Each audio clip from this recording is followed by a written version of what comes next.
Well, good afternoon. We've made some extremely hard choices in order to protect the hospitals. We've all made great sacrifices to stop the rampant spread of COVID 19 variants. We put in place some of the toughest public health measures anywhere in the country. Today, I can say they're working. The situation is slowly trending in a better direction. Make no mistake, we're not out of the woods yet. Our hospitals are still under immense pressure.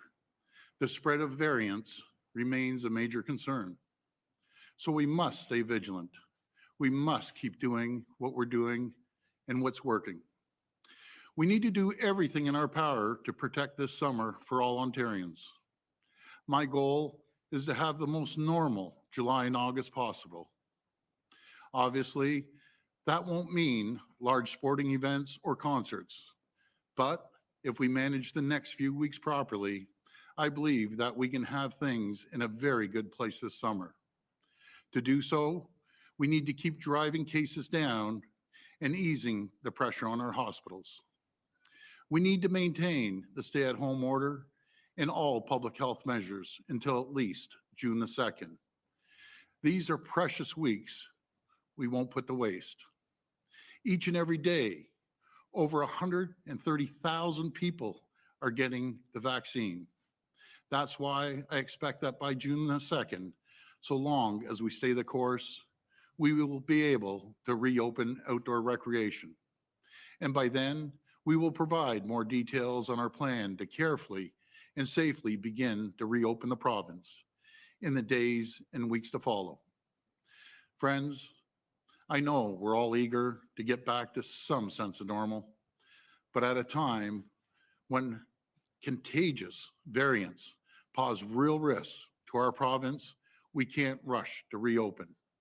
Of course, the school situation remains a critical concern for many parents. On the one hand, we have some doctors saying they want to open the schools. On the other hand, we have the teachers' unions saying we can't do that right now. We need public health doctors, teachers, and labor partners to agree on the best path forward, and we also need consensus. And we simply don't have that right now. So for the time being, we will need to continue with virtual learning. We will take this time to vaccinate as many teachers and students as possible. Starting May the 31st, youth between 12 and 17 years of age and their family members who have not received a vaccine will be able to book an appointment to receive their first dose of the Pfizer vaccine. This is our best tool to ensure we have a safe and healthy return in-person learning for all teachers and students. There's no question we're on the right path. We're making tremendous progress. But one thing threatens all the progress we've made. One thing threatens the summer everyone hopes to have, and that's the weak and porous border measures that the federal government has kept in place. The reality is, existing border measures have failed to keep a contagious variants out of Canada. The evidence is clear. We know it, and they know it. And this brutal third wave is fueled almost entirely by variants that pass too easily through our borders. Our government has made 3 formal requests for more measures at the border. Weeks have gone by, and we're just hearing crickets. It isn't up to one province to determine national border restrictions. The federal government needs to step up and do what's right and what's necessary. Simply put, it's their job and they need to do it.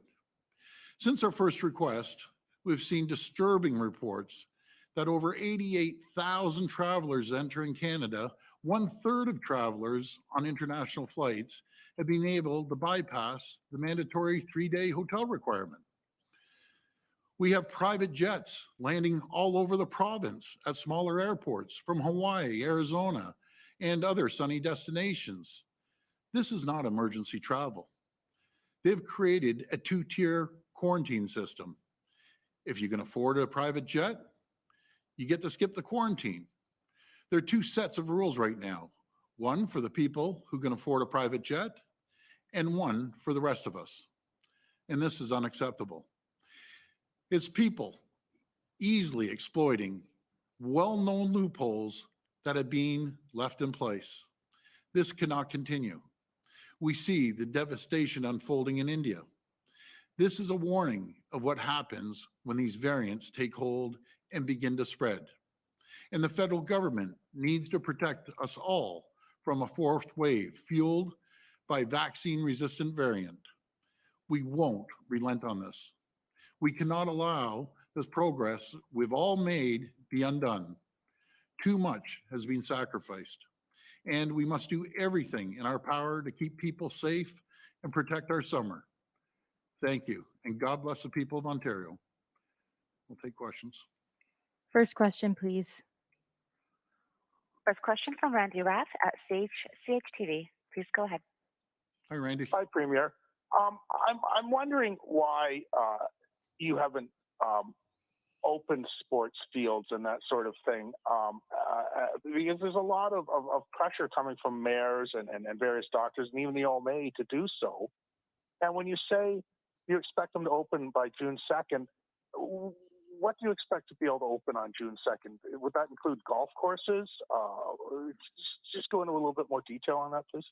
Sure. No, I appreciate it. And I something, I get it from both sides, Randy. I get some docs saying, no, we have to limit mobility and stay at home. And I know, I talk to my buddies. I know what happens. They pick up another buddy, two or three, they go out, go golfing, and there's nothing wrong with golfing. The problem is the mobility. Then after golf, they go back, they have a few pops. That's the problem. So that's the issue. And what we need, we're just asking people. I understand, believe me, the weather's nice. Everyone wants to get out. I'd love to get out golfing. I'm a terrible golfer, but I'd love to get out golfing. And right now, the ICUs are still at risk. I think yesterday's number was 805, and that's not good. As much as we're seeing a decline, which is good, everyone is moving forward. We're getting the vaccines into people's arms, but we just can't risk it. Just hang in there we aren't asking a lot, just a couple more weeks, and we'll do everything we can to get things back to normal. And I'll pass it over to Dr. Williams.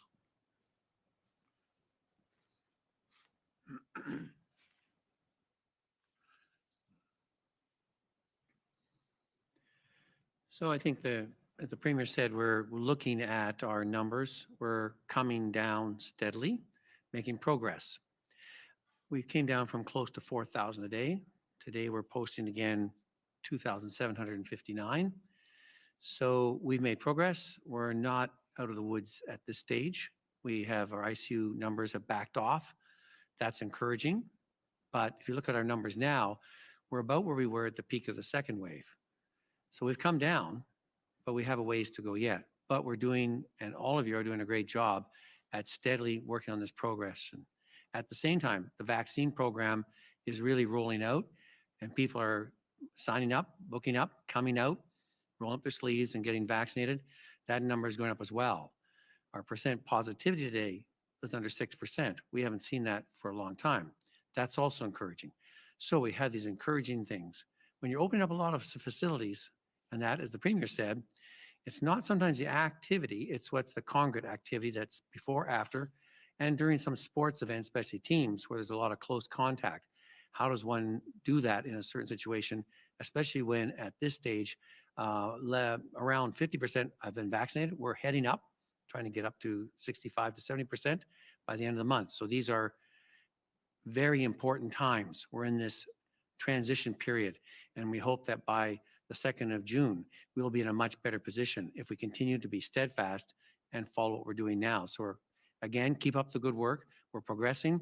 We're getting there, but we're not quite there yet. Follow up? Okay, thank you. I'm also wondering, are you worried about mass civil disobedience on the 24th of May weekend? I mean, people have pretty much had it with this staying by themselves and not gathering with their friends. Are you prepared to ramp up enforcement on the upcoming holiday weekend to try and quell that sort of activity? I've always believed, Randy, people are working hard throughout this whole pandemic. Look at all our frontline healthcare workers and the vaccination centers. If you sit back and you think, sometimes it's 140,000, 130,000 in needles in a 12-hour span. I just want to thank them. They're doing an incredible job. I've talked to so many people, and they say, they're so polite. You get in, you get out, and I'm just so grateful for that. For them putting the needles in arms, but it goes back to these variants. As hard as they're all working, we can't have these variants coming in on a daily basis. You look at the borders. We have a porous. We have two sets of rules. One, that you fly in to Pearson, and we know 1/3 aren't staying and staying in quarantine. They're just walking away.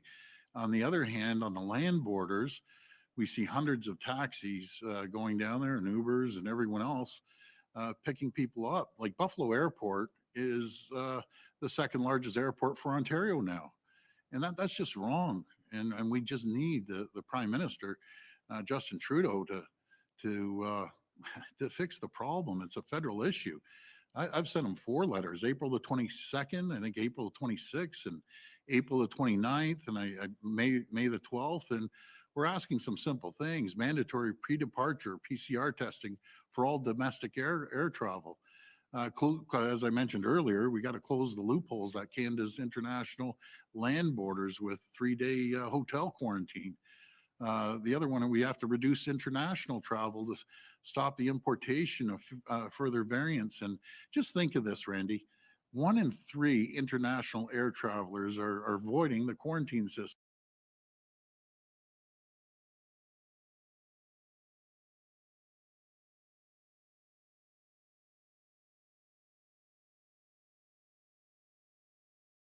And I just don't believe a 1-dose summer. It's just not good enough. Uh, we if we get the supply, I'll put it this way: we get the supply, we will work our backs off to have a 2-dose summer instead of a 1-dose summer. Next question. Next question from Lorenda Redicop at CBC. Please go ahead. Hi, Lorenda. Hi there, Premier Hi. and Dr. Williams. Is there any chance that schools will open up in June? Well, again, we have, some doctors. I'll pass it over to Dr. Williams in a minute. We have some docs that are saying yes, but then we have the teachers union that wants to potentially put an injunction against opening the schools. I just need the labor leaders to sit down with the docs and come up with a solution. I'll pass this over to Dr. Williams.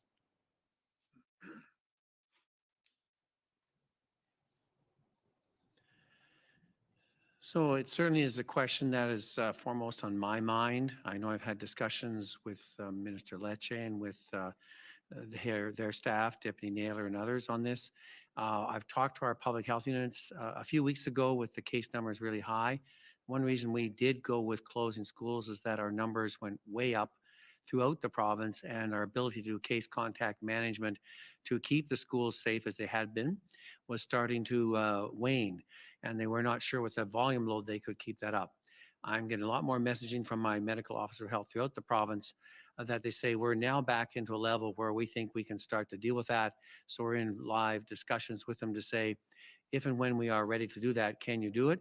Do all the case contact management, all those systems that are in place within the schools are safe, and to do that. And then, of course, going through vaccinating a number of the teaching staff and academic staff, as well as administration. So all those things are moving along in a good direction, but we're going to have some more discussions, both with our public health units, with the Ministry of Education, to determine when's the best time, the right time, because our schools were safe and we want them to open and stay open, because we feel it's very important to have our children back in the schools and to maintain the safety record we've had up to now. And we want to do that assuredly on a go-forward basis.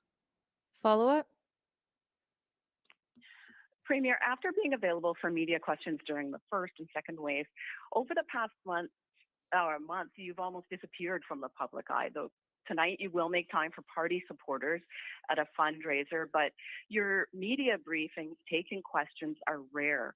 Some suggest you're playing politics at a time when polls show that your popularity has gone way down. Why aren't you speaking directly to Ontarians as frequently anymore as you were earlier in this ongoing pandemic? Well, first of all, I was in quarantine for a couple of weeks, and I did speak to the media. And if I go back, there's no premier in the country that have done more press conferences than I have. I have very capable and incredible ministers that are out there. They're working their backs off, and make no mistake about it, we're all working day in and day out, right till midnight, every single night. So we're going to continue working hard, and I'll be out answering any questions. But again, I want to thank both my ministers here that have been working extremely hard and doing an incredible job. Next question. Next question from Nicole Lampa at CTV News. Please go ahead. Hi, Premier. Good afternoon. What levels do we have to reach, ICUs, hospitalizations, and case counts on June 2nd in order for the stay-at-home order and lockdown to be lifted? And can we expect a return to the color-coded system? Well, before I pass it over to the Minister of Health, again, we just want to make sure over the next couple of weeks that we get as many people vaccinated as possible. We want to see the numbers go down even further, because that's what's happening right now. They're trending down, but we just can't open up too quickly. We just can't. I want to make sure everyone has the best July and August and get back to as normal as we can for those 2 months. And over the next couple of weeks, we'll look at the numbers on June the 2nd, and we'll see where we go from there. But I'll pass it to the Minister of Health.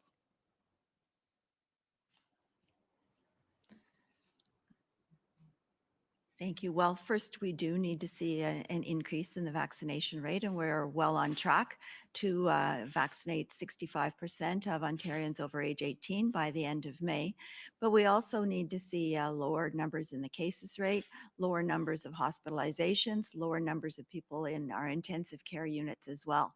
We need to do this to make sure that our health system can deal with this capacity. But I would turn it over to Dr. Williams for more specific information on rates and numbers.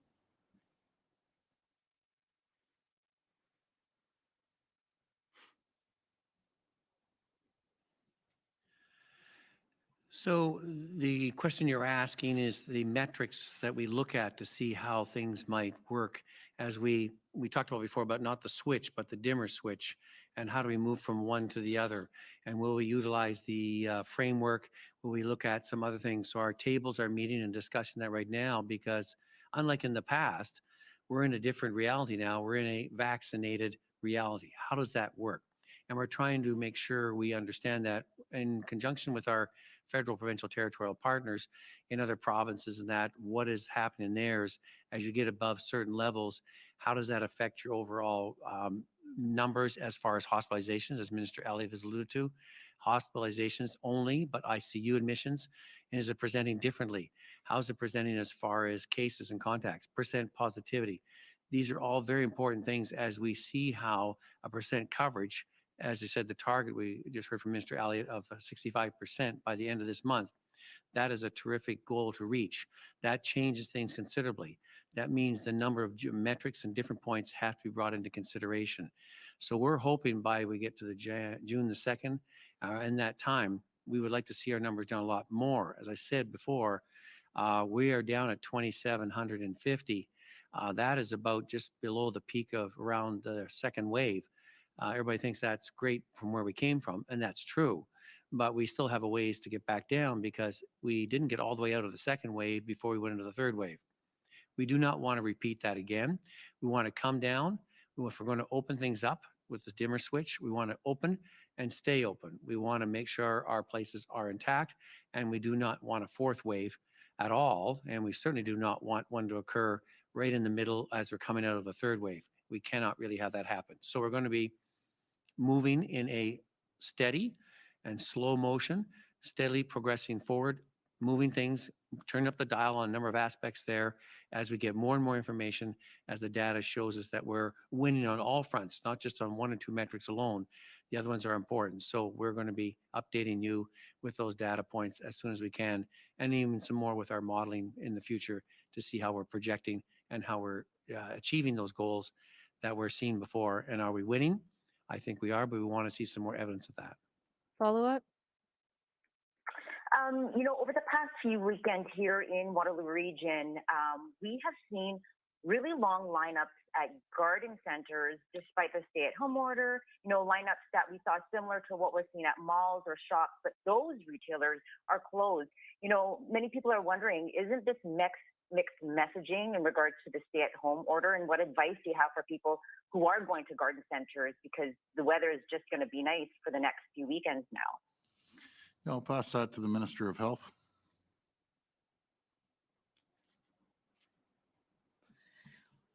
Well, we do want people to be able to go outdoors to do gardening. I know that's something that this time of year is very important to many people, but we are asking people in many situations to please order online curbside pickup. We want to make sure that we can keep people physically distant, follow the public health measures that you always have followed. That's going to be really important to reduce transmission and make sure that people can garden safely and in a healthy way. Next question. Next question from Rob Ferguson from the Toronto Star. Please go ahead. Hi, Rob. Rob, are you there? Yeah, sorry, I was slow to get off mute. Premier, I understand that the recommendation to Cabinet was to extend the stay-at-home order 4 weeks. Why did you go for just 2? How much hope do you have that the numbers could be at Dr. Williams' target of well below 1,000 new cases a day by then? Well, if the federal government, secures our borders, I'm a lot more confident. If they, have proper border security and testing at our land borders, we have a much better chance. We're doing our job by getting 130, 140,000 people vaccinated every day. I just want them to do their job. It's difficult when we're doing one thing and more variants are coming in. As you know, Rob, my riding is right over the airport, and all I hear is those planes just constantly coming in. And every time I look up, I think how many more variants are coming in. So that's going to play a big factor in it.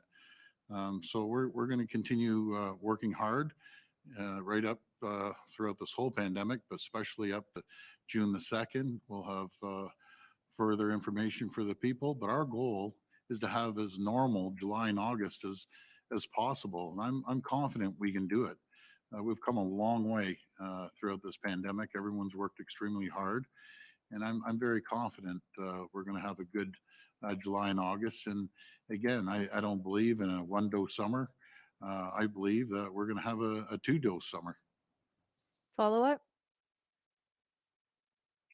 I'd like to ask you or Dr. Williams that earlier this week he said his target was well below 1,000 new daily cases. So has that been firmed up? There's lots of ways to interpret that. Can you give us a more precise number? And daily, how many days in a row do you need to see cases below 1,000, and will you go by the 7-day moving average? I'll pass that to Dr. Williams.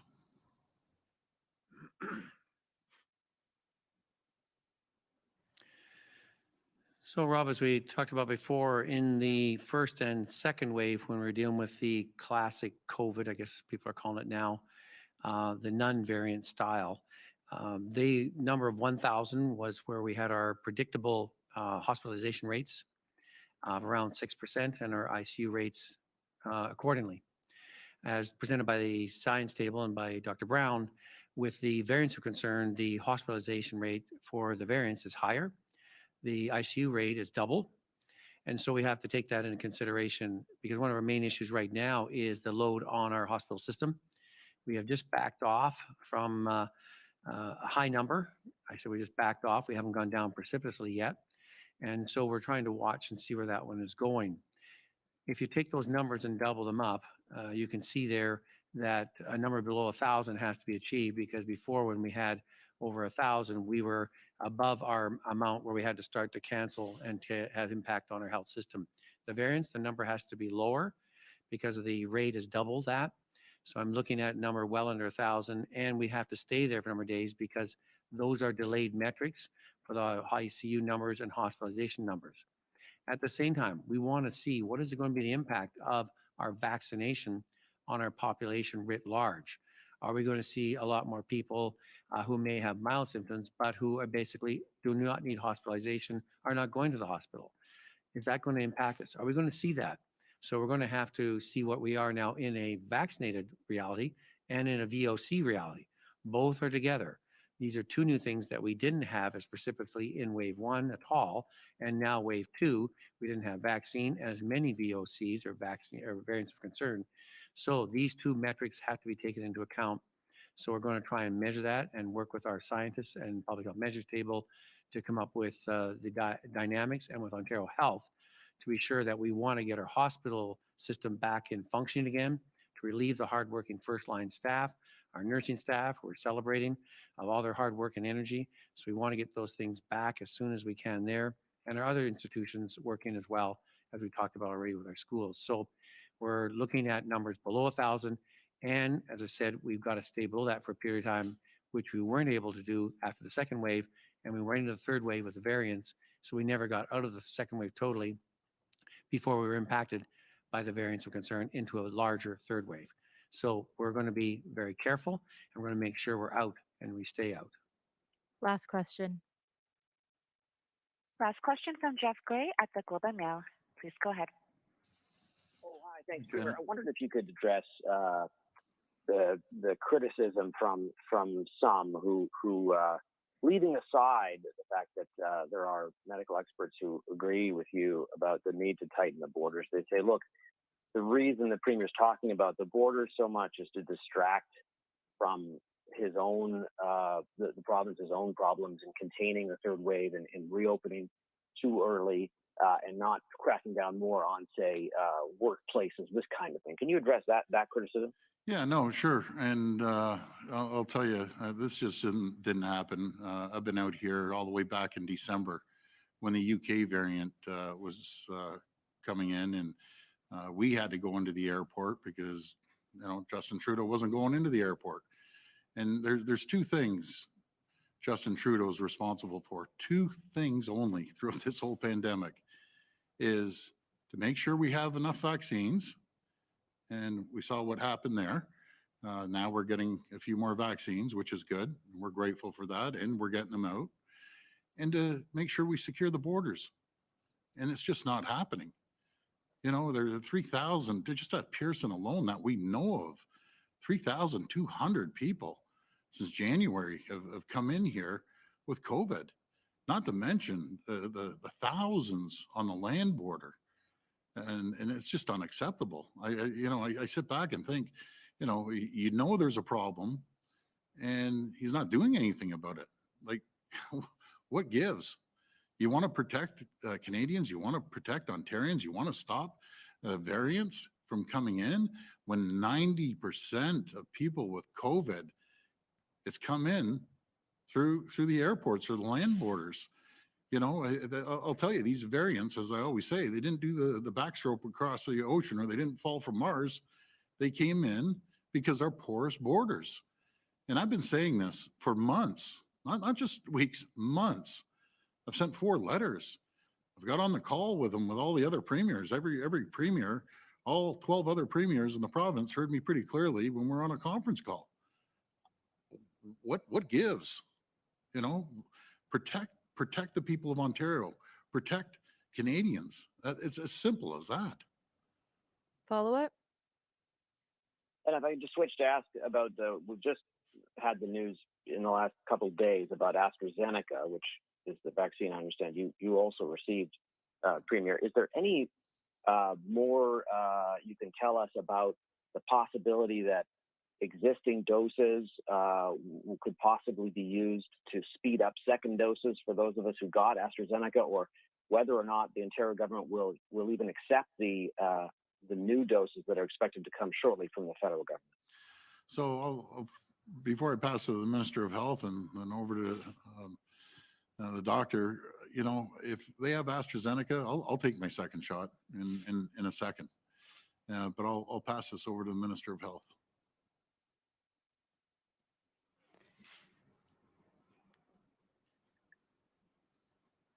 Well, yes, the Chief Medical Officer of Health has put a pause in any more first vaccination doses of AstraZeneca out of an abundance of caution, because there have been other reports concerning the VITTs and the prevalence of them.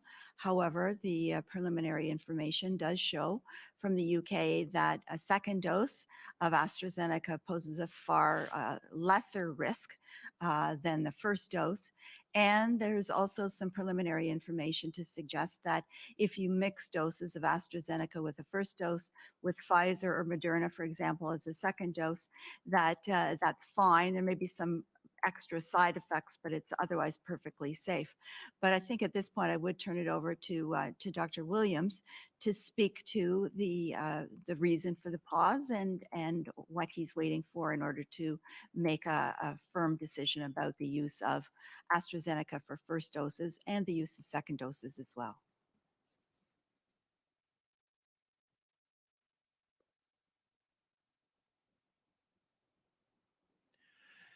So thank you for the question, and following up from Mr. Elliott on that, our pause is an abundance of caution.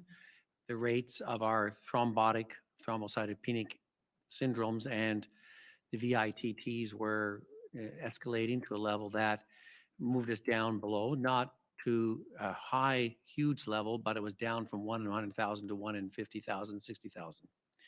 That combined with the fact that before, people who got the AstraZeneca vaccine before, it was a good decision, because then our rates were much higher than they are now, and we didn't have as much vaccine supply, especially the mRNA vaccines that we have now.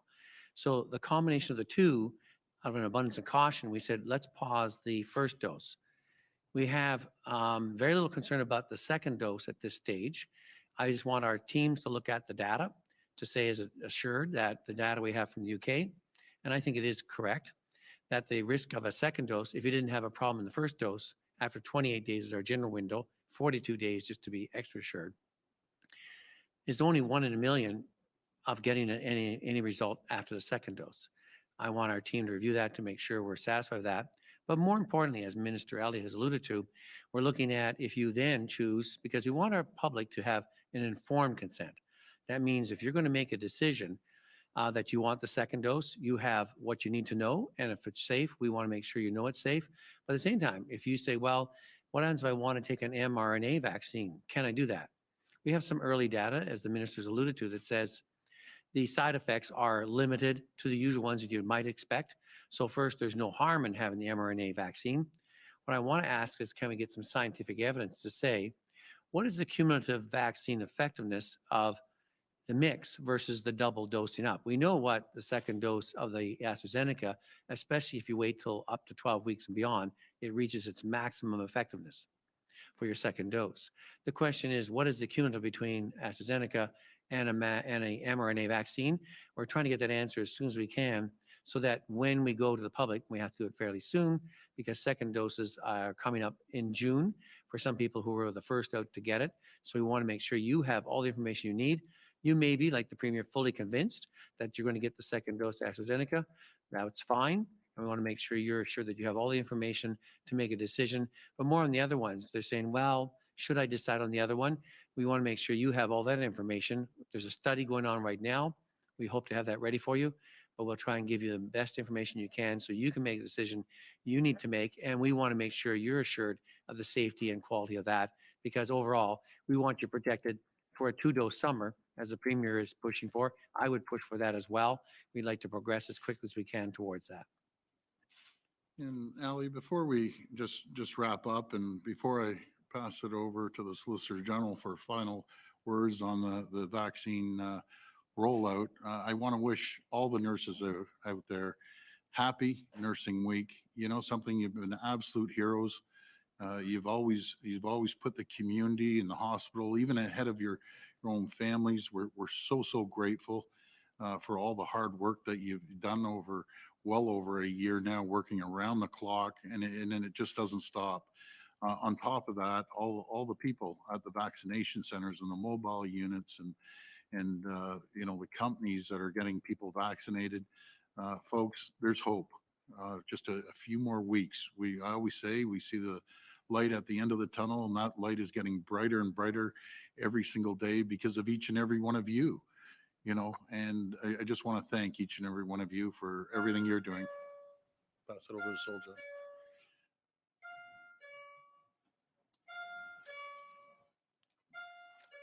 You know, there's no doubt that the vaccine rollout has gone extremely well. We are seeing a very high interest. We fully anticipate that 65% of Ontario citizens will have their first dose by the end of May. But I must make a personal plea on behalf of the people of Ontario. We have done our part. We have stayed home to stay safe. We need the federal government to do their part and protect us from the variants that continue to come through our air, land, and water borders. Thank you. Thanks, everyone. Thank you, everyone.